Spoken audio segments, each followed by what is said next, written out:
আজ আমরা আলোচনা করব দ্বিতীয় শ্রেণীর প্রথম পর্যায়ক্রমিক মূল্যায়ন 2024-এর ইংরাজির দ্বিতীয় স্কুলটি নিয়ে।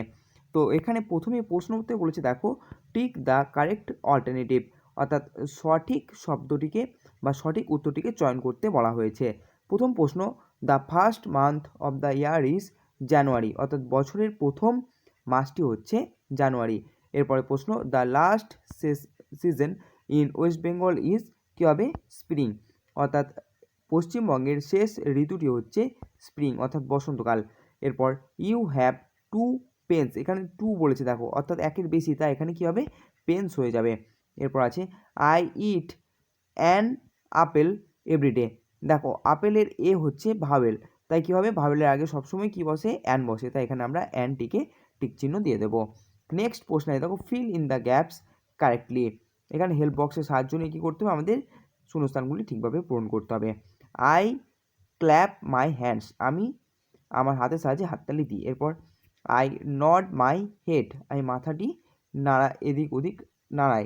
এরপর আছে I run on my legs, আমি পায়ের সাহায্যে দৌড়াই। I stand on my feet, আমি পায়ের সাহায্যে দাঁড়িয়ে থাকি। নেক্সট প্রশ্ন আছে, দেখো 3 নম্বরে, match column A with column B correctly, A কলামের সঙ্গে বি কলাম মেলাতে বলা হয়েছে। তো স্কাই থেকে কী হবে? স্কাই থেকে হয়ে যাবে ব্লু, ঠিক আছে। মিল্ক অর্থাৎ দুধের রং কেমন হয়? সাদা, তো হয়ে যাবে হোয়াইট। লিফ অর্থাৎ পাতার রং কেমন হয়? গ্রিন, ঠিক আছে, সবুজ। এবং ক্রো অর্থাৎ কাকের রং কেমন হয়? ব্ল্যাক, অর্থাৎ কালো, ঠিক আছে। এখন 4 নম্বর প্রশ্নে বলেছে, দেখো, যে circle the vowel and underline the consonant, ভাওয়েলগুলিকে কী করতে বলা হয়েছে? গোল করতে বলা হয়েছে, এবং কনসোনেন্টগুলিকে নিচে দাগ দিতে বলা হয়েছে। তো এ হচ্ছে ভাওয়েল, তাই এখানে আমরা গোল করে দিয়েছি।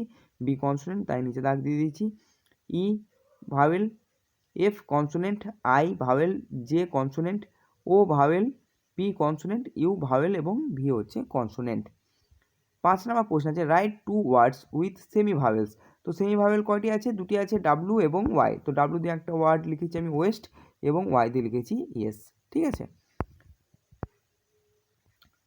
এরপর নেক্সট প্রশ্ন আছে, দেখো, right your father's name and village in English, তোমার বাবার নাম এবং গ্রামের নাম লিখতে বলেছে, ঠিক আছে। তো আমার বাবার নাম আমি লিখে থাকবো প্রদীপ মণ্ডল, এবং ভিলেজ হচ্ছে অবিরামপুর। তোমরা তোমাদের নিজেদের বাবার নাম এবং গ্রামের নাম বা শহরের নাম সেটি লিখে দেবে, ঠিক আছে।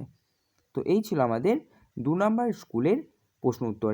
তোমাদের ভিডিওটি কেমন লাগলো অবশ্যই জানাবে, এবং ভিডিওটিকে শেয়ার করতে এবং লাইক করতে ভুলবে না। ধন্যবাদ।